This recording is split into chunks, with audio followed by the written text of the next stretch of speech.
Hello and welcome to Fireside History. Today we are going to discuss the end of the Telepinu reign. Telepinu ended his reign under mysterious circumstances, possibly killed. Now, we know he survived his son, and that, he was outlived by a daughter, one who married a man apparently named Aluwamna, who succeeded him to the throne.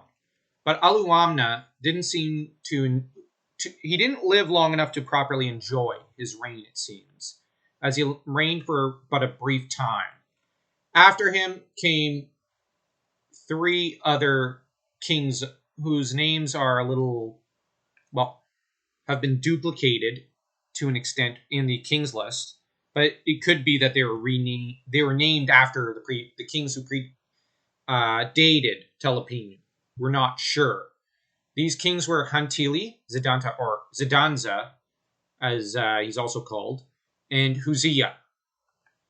Now, under Huntili, who was possibly the son of Aluwamna, the Kashka people made their first recorded appearance in Hittite history, pushing the northern frontiers back. They captured the holy city of Nerik, which lay in the vicinity of the Pontic region, and it was to be about 200 years before the Hittites finally regained control of this region. Also in the north, the city of Tulura was also abandoned to the northerners, with the Kashka on a roll and Huntili not really doing a great job holding them, keeping them from invading more land. He might have been disposed of. Now, Zidanza was a king who succeeded Huntili and maintained close ties with Kizzuwatna, and he drew up a treaty with Pelia, who then occupied the Kizzuwatnan throne. But there's very little else that we know. There was another king who followed after his successor, who was a hitherto unknown king. Muwatalli is a possible name of a successor after Huzziya II. And Muwatalli apparently seized the throne and murdered Huzziya. And this last murder, we're not sure if it was within the family or if this is a new royal family. It's likely this was within the same family. And Muwatalli would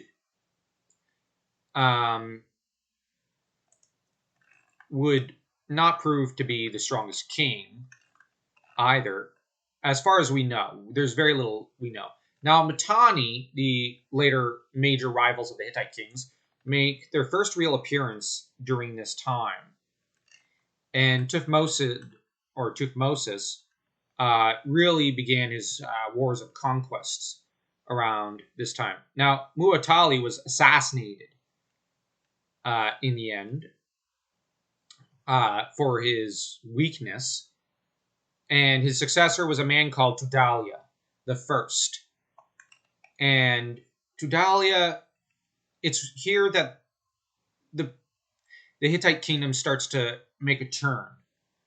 Now, Muwatalli's assassins were two men called Katu Zili and Himoili, and they may have been the sons of Muwatalli's predecessor, Huzziya.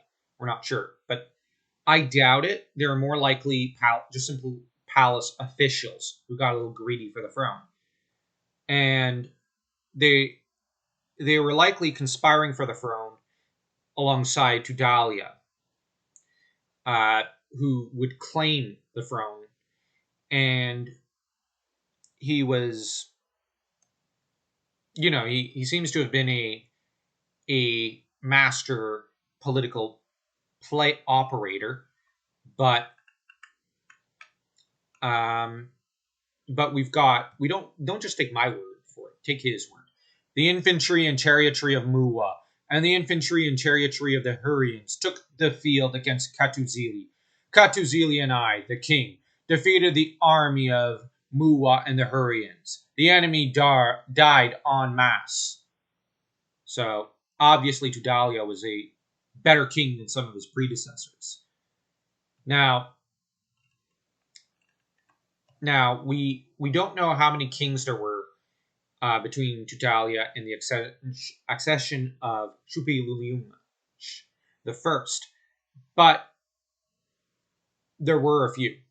Now, most of them called Tudhaliya, and we're going to get a bit more into Tudhaliya the first or second. It's not clear, but we're going to get more into him next time. So if you like this video, like, share, subscribe, and leave a comment.